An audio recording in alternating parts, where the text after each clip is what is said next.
The National Desk, America's News Now.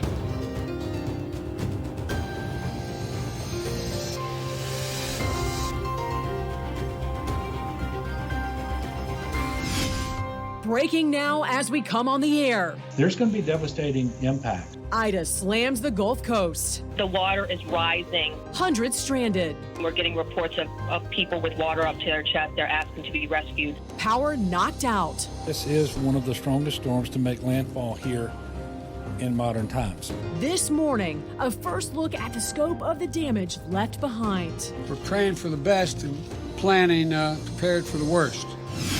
Plus, rockets fired at Kabul airport. The withdrawal deadline just 24 hours away. The chance of another 9/11 just went through the roof. Now, fears the new deadly chapter is starting. And honoring our fallen heroes. It's just tragic that all of these young military folks lost their life at such a young age. 13 service members returning to U.S. soil. He was 11 years old at 9/11. At that time, he decided that, hey, that's what I want to do.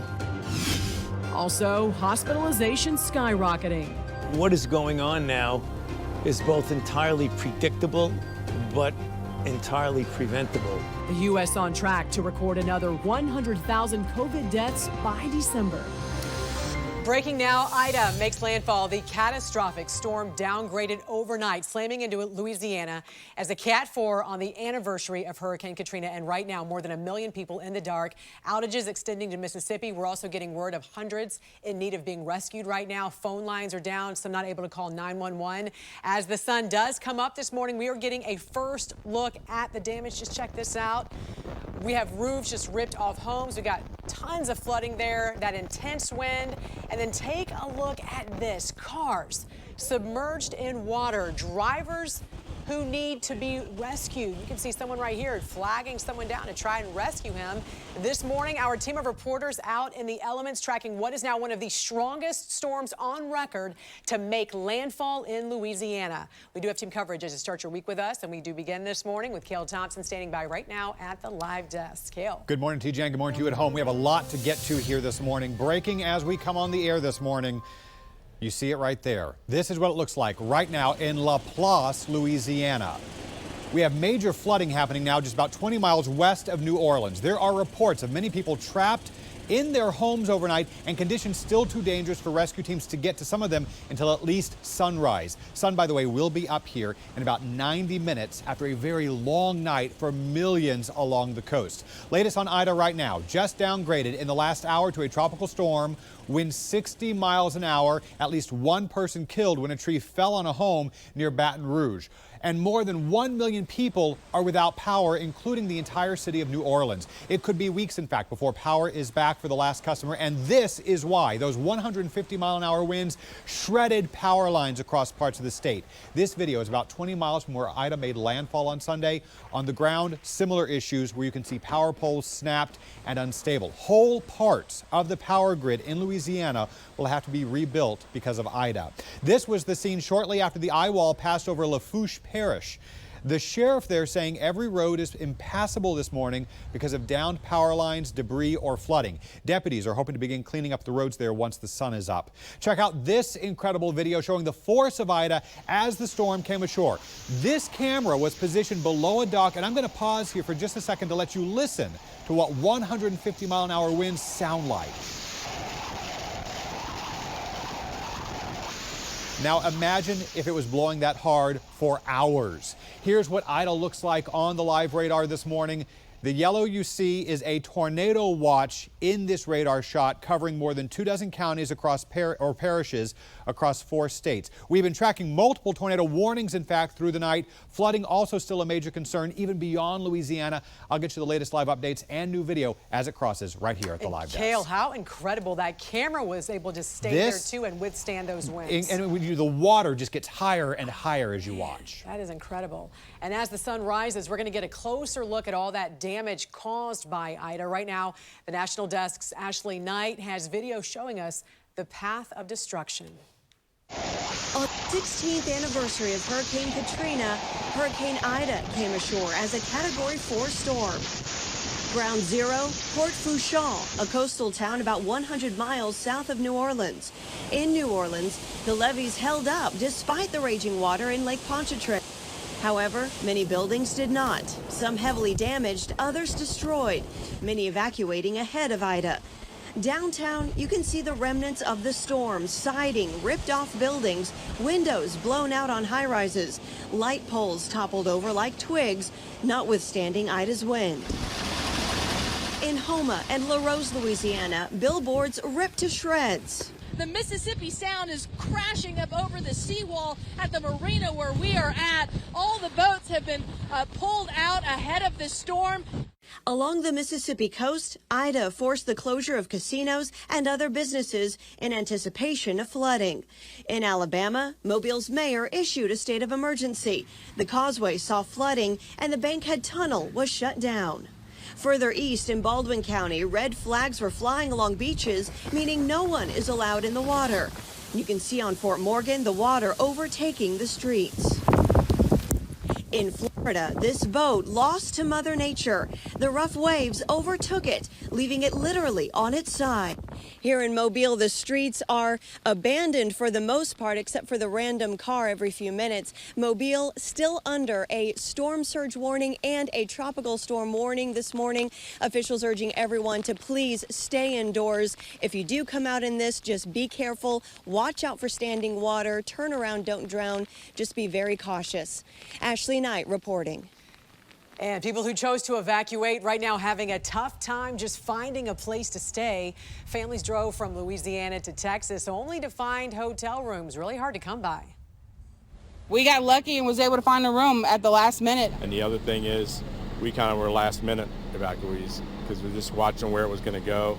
And then we realized it's bigger than we thought it was going to be.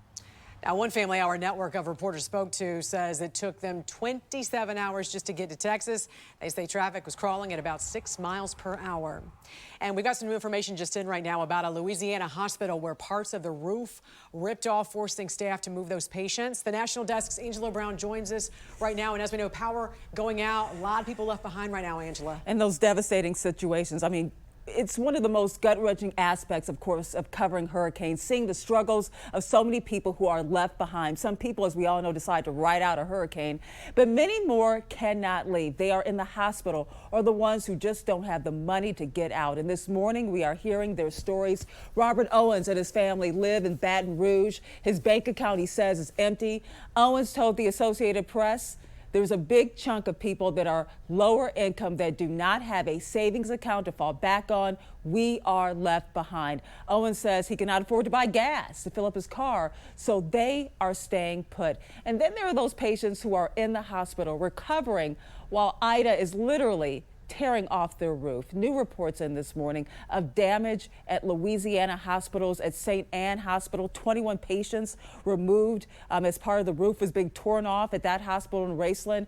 There are other reports from other damage at other hospitals that are coming in. Yeah, we've had windows blown out. So we've lost some windows. We've lost pieces of roof. The top of at St. Anne's, the top of kind of what's called the penthouse that's over one of the elevators actually, blew off the building. And you have another hospital in Louisiana had to move 45 patients. So far, fortunately, there are no reports that anyone has gotten hurt at those two Louisiana hospitals. But you just heard it there. The situation there is growing more dire. Jan, many of us remember the terrible toll Hurricane Katrina inflicted. Older adults and people with disabilities, were among the hardest hit. You remember the National Council on Disabilities said those living in poverty were disproportionately left behind in Hurricane Katrina. So, of course, now we're going to watch to see what happens after Ida. All right. Thank you so much, Angela. Stay with the National Desk as we do continue to track Ida all morning long. We are on air and online on Facebook and Twitter. Just search the national desk. Breaking here at the live desk, this is brand new video just out of the Kabul airport here in the last few minutes, showing smoke rising near where U.S. evacuations are continuing this morning. Unclear what this smoke is from specifically, but overnight rockets were fired toward the airport. In fact, as many as 5 rockets are believed to have targeted U.S. operations there. That is according to a U.S. official this morning who says the rockets were intercepted by defense systems and there were no casualties. The White House releasing a statement very early this morning saying the president has been briefed on that attack, but that it did not interrupt evacuation efforts, which are ongoing right now. And this morning, we are just 24 hours away from the troop withdrawal deadline. Still no word as to how many Americans are left trying to get out. The last few days are the most dangerous. Yesterday, a drone strike destroyed a vehicle that officials say was carrying explosives that was headed toward the Kabul airport. They do now admit, though, at least 6 civilians, including 3 children, were also killed in that strike. As that strike was being carried out, the 13 members of the U.S. military killed last week were brought home. 13 flag-draped caskets arrived at Dover Air Force Base yesterday. 11 Marines, 1 Army soldier, 1 Navy corpsman died in that terror attack outside the Kabul airport gates. All of them were between 20 and 31 years old. 10 of the fallen service members were based at Camp Pendleton in California. These were the first U.S. troops killed in action in Afghanistan since February of last year, leaving behind loved ones, many in disbelief. Some of the last things that she said was, "I love being here. This is amazing work." She couldn't wait to tell me more about it after deployment. In a statement Saturday, President Biden said the troops, quote, enabled more than 117,000 people at risk to reach safety thus far. Well, criticism does continue to pour in from allied nations angry with the way evacuations are going in Afghanistan. As the National Desk's Christine Frizzell reports, this crisis, just one of many President Biden is facing. On the heels of a disaster for a state that's already seen so many. President Biden Sunday pledging support and warning of devastation. The storm is a life-threatening storm. The White House, though, seemingly also in the eye of the storm. A COVID crisis once again raging out of control. New uncertainties about the economy and mounting challenges at the southern border. All while the Biden administration works to complete the mission of a total evacuation from Afghanistan. This is an exceedingly dangerous moment in an exceedingly dangerous mission. But the August 31st deadline is one many critics say should be dismissed. Taliban was supposed to do power sharing with the Afghan government. They obviously didn't. And because they violated their part of the deal, we should insist that we stay past August 31st with as much military power as it takes. Some others suggesting President Biden should have listened to his predecessor, who said this back in 2017. The consequences of a rapid exit are both predictable and unacceptable. A hasty withdrawal would create a vacuum that terrorists, including ISIS and Al-Qaeda. The president focused Sunday on honoring the lives of those lost in the suicide bomb attack at the Kabul airport last week. Some of his staunchest supporters in Congress fighting back against the notion a mass withdrawal should have begun months ago. We were under the belief in the spring and summer of this year that the Afghan military would stand up and fight. And the military and the government was telling us that if you start the mass evacuation of the embassy, of Afghans, it is going to sap the will from our soldiers to stand up and defend the country. This morning, the White House is on both offense and defense, and we'll spend the coming days dealing with the fallout from these multiple crises, now less than 8 months into Joe Biden's presidency. I'm Christine Frizzell reporting. Turning now to the coronavirus pandemic and the spike in hospitalizations. COVID-related deaths up in 42 states. Researchers from the University of Washington say the U.S. now on track to record another 100,000 deaths by December. It's so important now in this crisis that we're in that people put aside any ideologic, political, or other differences and just get vaccinated. Right now, there are roughly 80 million people across America eligible for the vaccine that have not yet received it. And you just saw Dr. Fauci right there. Later today, we are going one-on-one with him. Got a question for him? You can submit those right now on the National Desk's Facebook page. And as states battle the spike in COVID deaths, funeral homes once again overwhelmed.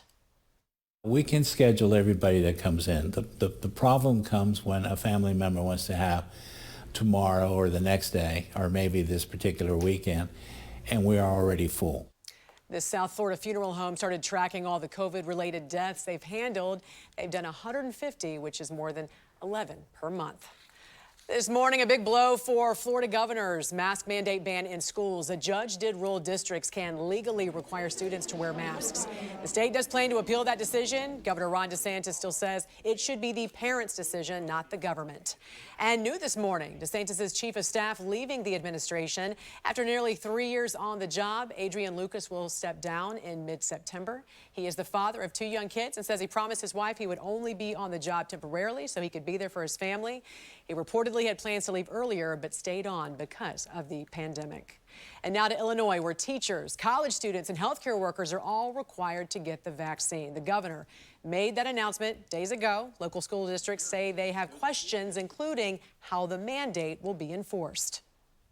With this new mandate, we feel like we have a lot of things in place to be able to carry that out. But of course, there's details that we don't know. Employees who do not want to get the shot will be required to get tested weekly.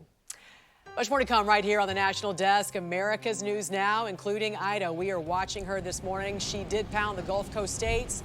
We have live reporting on the ground from hard-hit Alabama, tracking where that deadly storm is going next.